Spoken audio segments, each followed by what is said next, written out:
Hello, Internet. Here we are, Scuba and The Ry, for another show review. I know it's been a few weeks. Few weeks and a new year. Yeah, sorry about that, but It we'll happens. we'll, we'll try and get through this. We got it. So we'll kick this off. We'll cover episode 8 of season 2 of The Mandalorian, The Rescue. As I'm sure you have all seen on the internet and all the hype, it was well worth it. Yes, it was. So worth it. So much goodness that happened in this, but kind of bring it back in for those who hadn't seen this. This is, and just to, again to warn, spoilers. If you have not Spoilers, people. watched Mandalorian season 2, You've had some time.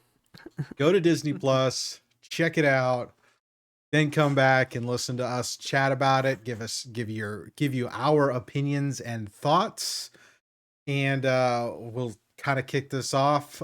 This picks up right after the previous episode, which was when Mando and crew went to get the location of Moff Gideon's light cruiser. Yes. And it ended with Mando contacting Moff Gideon, telling him that he's basically coming for the child, using the same monologue that Moff Gideon gave in season 1, episode 7. Yeah. And so now we kick into this. This is called The Rescue. Yes. Mando and crew go in and raid Moff Gideon's light cruiser, and all kinds of shenanigans ensue. Oh yeah. So they used a little a bait and switch tactic with Boba Fett and using Slave One, looking like he's attacking a ship and then blowing off into the hyperspace, while the rest of the crew, sneak in with an Imperial shuttle, but once they get in, that's when they start shooting guns blazing. But they have a tactic where the group with Bo-Katan, Casca, Fennec, and Dune are going and doing rampage. The Mandalorian is working the other way, trying to get to the cell with the child. Yeah, and one of the things that they're concerned about is the Dark Troopers.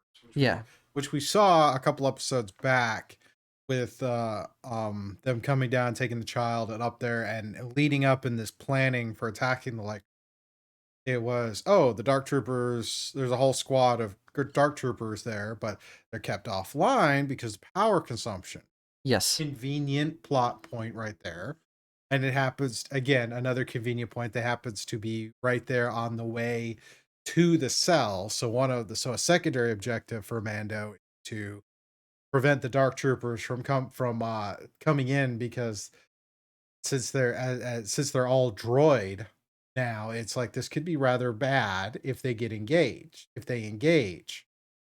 So we're going through this now. I think it's really cool that we have this crew of women characters who are all amazing characters.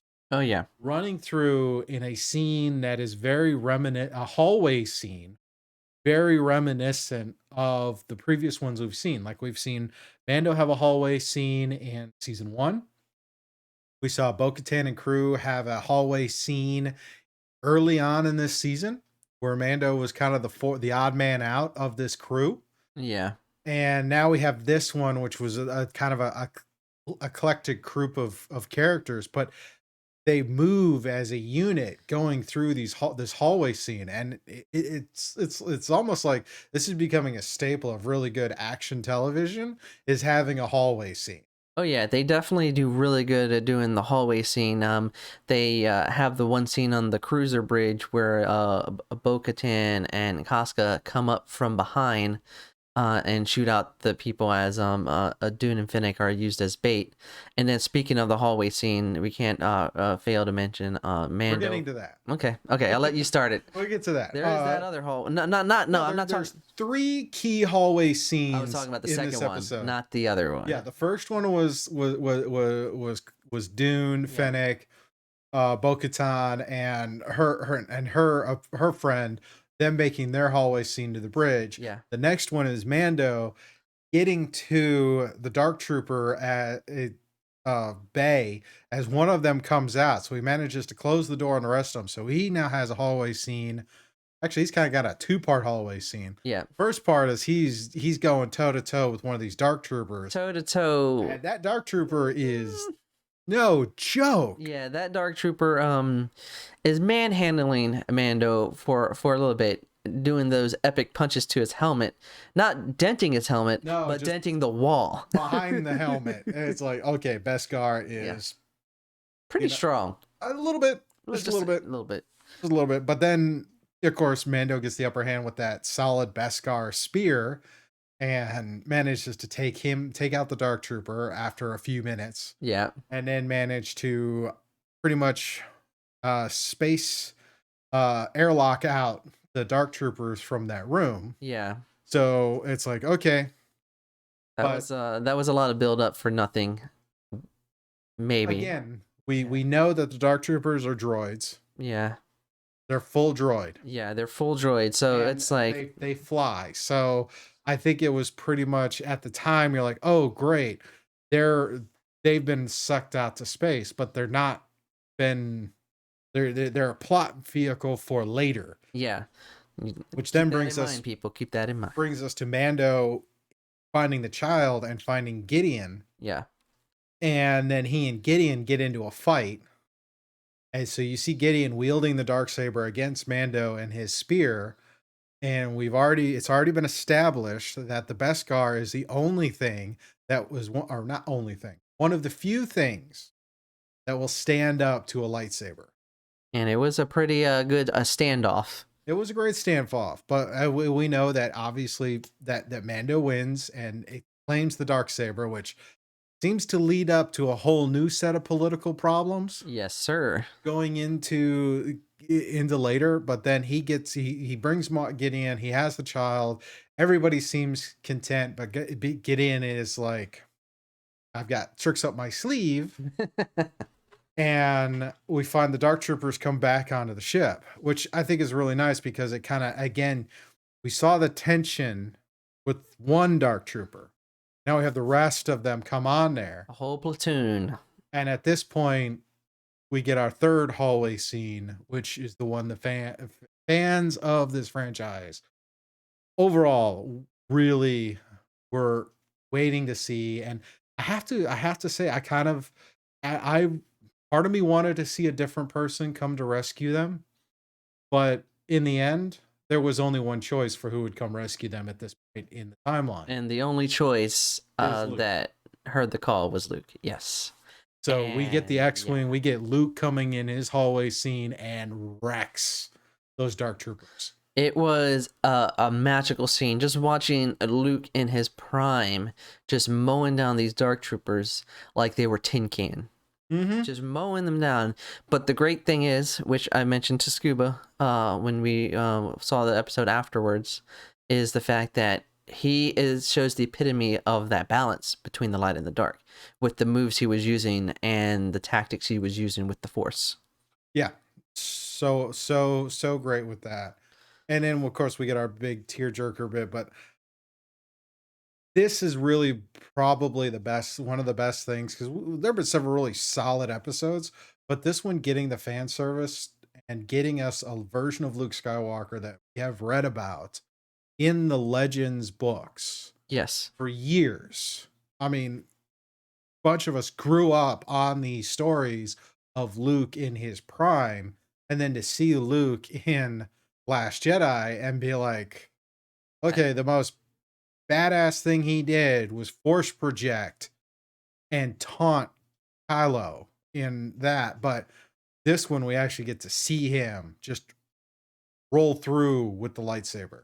Yeah, it's a magical thing because it's like you said, it plays perfect to the fan service, but it fits perfectly within the story continuity of what's going on, not just the overall Star Wars lore, but this season itself. Yes. And then Luke takes Grogu because that's what we were expecting. Yeah. Now we have these new things getting kind of placed down there for Easter egg stuff. We have the fact that there's going to be a potential conflict with Mando and Bo-Katan because Mando has claimed the Darksaber. Bo-Katan technically cannot according, and this is where there's some debate. Jared Mando offers the saber to Bo-Katan. Be like, I don't want it. You take it. I'm good. She doesn't accept it. Yet in Star Wars Rebels, Sabine gives the saber to Bo-Katan, and Bo-Katan accepts it and wields it. But she loses it to Gideon. And now another Mandalorian is offering her the saber without a fight. She's not accepting it. So there's sure there's going to be something there that will play into. And then of course we have the post credit scene of Mando, or not Mando, but Boba back Fett. at Jabba's palace, Boba Fett coming in and taking over, Yeah. and giving us that teaser for the Book of Boba Fett in 2021. So Yeah. wow. It was an amazing episode, and this episode is the epitome of this whole season. When it comes to it's the epitome of the whole season. It comes full circle in the writing. It's stuck very poignantly to being a character driven episode. Had very strong action, balance between the action and the character moments, and also it played to the fans with fan service without being in your face. And that's the one thing that this particular season has done very well, and it was very emphasized in this episode where you can play drop fan service here and there, but to do it in a way where it's organic, where it's infused in the story, it makes sense, and overall gives a very wonderful emotional impression by the end, because it's fan service and you have those tear jerk moments in the originality of this series all into one. So you watch that full circle come around, not just from this season, but from first season. So it's the culmination of both seasons in just that one moment when he takes off his helmet and Grogu's like, I'm about to cry again. But this episode was great, grand. You got to see Luke in his glory. I've watched just that scene. I am not gonna lie. I've watched that scene at least 25 times. Just that scene of Luke mowing down the troopers. It was great. Well, that is our recap and thoughts on season 2, episode 8, The Rescue. Another fine written episode by Jon Favreau and directed by Peyton Reed.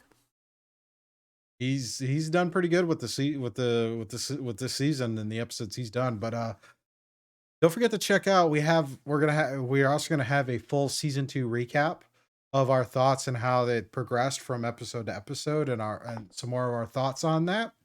Also, check out all of our previous episodes of this season's reviews and opinions, as well as check out our show reviews for the other series done. And hey, don't forget to check out that we do stream a podcast and a couple other shows here on YouTube and on Twitch. All the info and whatnot down below, and hopefully we will see you on our next video. And if you like what you've seen, be sure to hit the little thumbs up for the like, hit the little subscribe and the notification bell so you can know when next time we post more videos. Yes. And with that, we will see you on our next one. Bye everybody. Peace.